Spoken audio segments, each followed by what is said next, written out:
당시에도 벌써 삼자교회가 아닌 가정교회는 단속하고 단합하고 폐쇄하고 있었습니다. 통제가 가능한 범위 내의 삼자교회만 유지하겠다는 뜻이었지요. 자국 내의 종교자유가 온전하지 않은 상태에서 성경 인쇄는 세계 최대인 모순이 벌어지는 부조리한 현장이기도 했습니다. 지난번엔 중국의 불교에 대해서 말씀드렸는데요.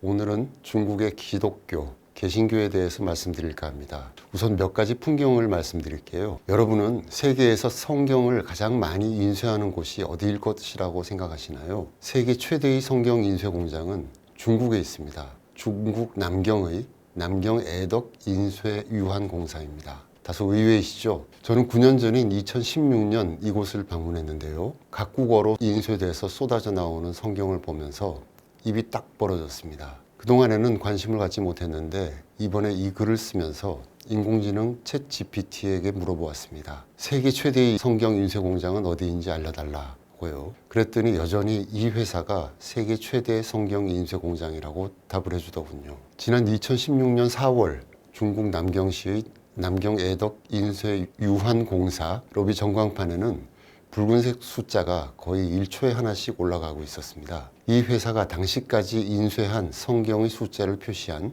누적 집계였습니다. 이곳은 세계에서 성경을 가장 많이 인쇄하는 공장이었습니다. 정말 대단했습니다. 부지 면적이 8만 5천 제곱미터에 달하는 공장 내부에서는 거대한 종이롤이 가득했습니다. 이 종이롤은 낱장으로 성경을 인쇄하는 공정을 거쳐서 각 페이지를 묶어 양쪽에서 나무판으로 눌러주는 작업장으로 이어졌습니다. 그 다음부터는 컨베이어 벨트가 끝도 없이 돌아가고 있었고요. 그때 직원이 620명 정도라고 했는데요. 9년 전 당시에도 이미 공장은 상당 부분이 자동화되어 있었습니다. 종이 뭉치들이 컨베이어 벨트를 따라 움직이면서 기계에 들어갔다가 나오면 옆면엔 금박이 입혀졌고 이어서 다른 기계에 들어갔다 나오면 책 등이 입혀지는 식이었습니다. 직원들은 그렇게 기계에서 쏟아져 나오는 책을 능숙하게 5권, 8권 단위로 분류해서 다시 컨베이어 벨트로 보내는 식이었습니다. 공장 곳곳에는 한자로 합격이라는 메모지가 붙은 성경 더미가 산더미처럼 쌓여 있었고요. 성경은 중국어뿐 아니라 영어, 스페인어, 히브리어까지 다양했습니다. 중국 내 소수민족 언어 11개를 포함해서 90여 언어로 성경을 인쇄한다고 했습니다. 당시 1년에 성경만 1,400만 권을 인쇄하고 어린 왕자, 바람과 함께 사라지다 같은 일반 서적도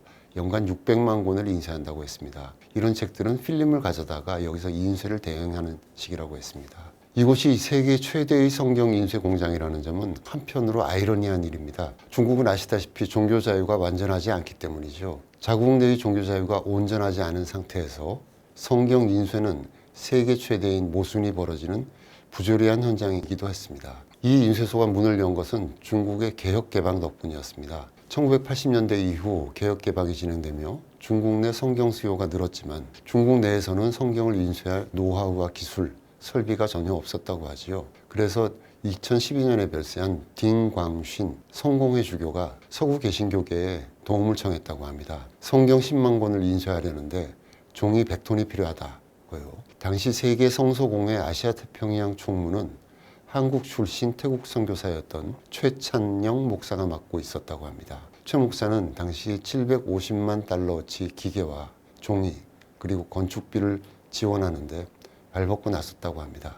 마침내 첫 성경이 인쇄된 것이 1987년 10월 14일이었습니다. 이후로 무서운 속도로 성경이 인쇄됐습니다. 2년 후인 1989년에 누적 인쇄 부수 100만 권을 넘었고 2007년엔 5천만 권, 2012년엔 1억 권을 돌파했습니다. 2008년 베이징 올림픽 때에는 신약 성경 10만 권을 인쇄해서 참가 선수 등에게 무료로 배포했다고 합니다. 2016년 당시까지 중국 내에 7,350만 권을 배포했고 나머지는 해외에 수출했다고 하지요. 저는 당시에 30여 분 정도 공장을 둘러봤는데요. 로비로 다시 돌아오자 숫자는 1억 4,725만 6,445를 넘어서 줄다름치고 있었습니다. 그 30분 정도 사이에 1,000권 정도가 더 인쇄된 것이었죠. 중국 관리가 미국은 온종일 달러를 찍고 우리는 24시간 성경을 찍는다고 했다는 말이 실감이 났습니다. 당시 저희 일행을 안내한 이 회사 부사장은 공장 설립 때 공인,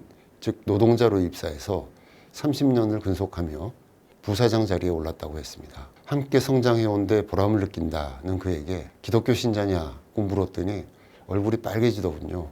그러면서 공장에는 신자 직원들이 있다. 나는 신자는 아니지만 기독교 문화는 많이 접하고 있다고 말했던 기억이 납니다. 이 글을 쓰면서 이 회사 홈페이지에 다시 들어가 보았습니다. 이 회사는 공장 입구 전광판뿐 아니라 홈페이지에도 똑같이 인쇄한 성경 숫자를 실시간으로 반영하고 있습니다. 2016년 당시보다는 속도가 약간 느려진 것 같은 느낌도 들었지만 여전히 2, 3초에 한 권씩 인쇄되고 있는 것 같았습니다. 9년 사이에 1억 3,500만 권 정도를 더 인쇄한 것이지요. 2016년 방문 당시 중국 기독교 양회 회장이면서 남경 금능협화 신학원 원장을 겸하던 가오퐁 목사를 만나서 당시 중국 개신교계 현황에 대한 이야기를 들을 수 있었습니다. 그는 당시 5년여 동안 교류해온 이영훈 여의도 순복음교회 목사에게 감사패를 전달하며 한국 개신교 신학교육 과정에 대해서 많은 관심을 보였습니다. 이유는 중국의 신학교 22곳에서 그때까지 졸업생 1만 명을 배출했지만 매년 40만에서 50만 명씩 세례교인이 늘어나는 상황이어서 목회자가 너무 적다는 이유였습니다. 당시 이영훈 목사를 비롯해서 한국의 개신교 주요 교회 목회자와 신학대 총장 등이 중국을 방문했는데요. 신학교육에 대한 교류를 모색하기 위해서였습니다. 일행은 중국 개신교 신학교육의 중심인 금능협화 신학원도 방문했습니다. 당시 중국 내에서 석사 과정이 개설된 곳은 이곳뿐이었습니다. 22개 신학교에 2,000여 명이 재학 중이라고 했는데요. 4년제는 10곳이고 나머지는 전문대 과정이라고 했습니다. 신학대학원까지 7년 과정을 마치고 교단에 따라서 2에서 3년 정도 실무 과정을 거쳐서 목사 안수를 받는 한국의 목회자 교육 시스템과는 많이 달랐습니다. 그렇지만 무엇보다 그의 말에 고개가 갸우뚱해졌던 것은 당시에도 이미 중국의 개신교 탄압은 상당히 진행되고 있었기 때문입니다. 중국은 공산화 이후에 자치, 자양, 자전 등 이른바 3자 교회만 공식적으로 인정했습니다. 앞서 양회 회장이라고 양회를 말씀드렸는데요. 이 양회는 목회자 중심의 전국 기독교 협회와 평신도 중심의 3자교회 애국운동위원회 등 두 개의 회를 합해 양회라고 부르고 있었습니다. 이 양회를 통해서 목회자를 양성하고 교회를 관리하고 있다고 했습니다. 단체 이름에 애국이 들어가 있는 것이 눈에 띄시지요. 당시에도 벌써 3자교회가 아닌 가정교회는 단속하고 단합하고 폐쇄하고 있었습니다. 통제가 가능한 범위 내의 3자교회만 유지하겠다는 뜻이었지요. 지난번 중국의 불교 이야기에서 애국 종교 말씀을 드린 적이 있는데요. 한국 목회자와 신학대 총장들을 만난 자리에서 가오퐁 목사 역시 비슷한 이야기를 했습니다. 한국 개신교는 민족 해방과 독립을 위해 희생하면서 인민과 같은 입장에서 나라를 섬기며 한국화에 성공했다. 그러나 중국의 경우는 불교는 중국화, 토착화에 성공했지만 개신교는 아편전쟁 등에서 보듯이 외국 선교사 입장에서 종교 활동을 해왔기 때문에 중국인 사이엔 아직도 양교, 즉 서양 종교라는 인식이 강하다라고 했습니다. 9년 전 이때까지만 해도 3자교회는 허용하던 중국 당국은 이후 3자교회까지 탄압하기 시작했습니다. 인터넷에 중국 교회 탄압을 검색하면 기사가 무수히 나옵니다. 당시 중국의 관리들로부터 들었던 이야기도 기억이 납니다. 한 관리는 한국에서 개신교 선교사들이 무척 많이 중국으로 들어온다. 그런데 그 중에는 이단들도 많더라 라고 얘기했습니다. 중국은 외국인의 선교를 허용하지 않죠. 그래서 정식 비자를 받고 선교하는 경우는 공식적으로는 없습니다. 그렇지만 다른 직업이나 방문 목적으로 비자를 받아 중국 내에서 활동하던 선교사는 많았다고 합니다. 자신들은 그렇게 들어온 선교사를 다 파악하고 지켜보고 있다는 뜻이었지요. 중국은 실제로 이후에 선교사들을 대부분 추방한 것으로 알려졌습니다. 한편에서는 개신교를 단속하고 탄압하면서 한편에서는 2, 3초에 한 권씩 성경을 인쇄하고 있는 중국. 우리 기준으로는 참 이해하기 어려운 면이 많은 것 같습니다.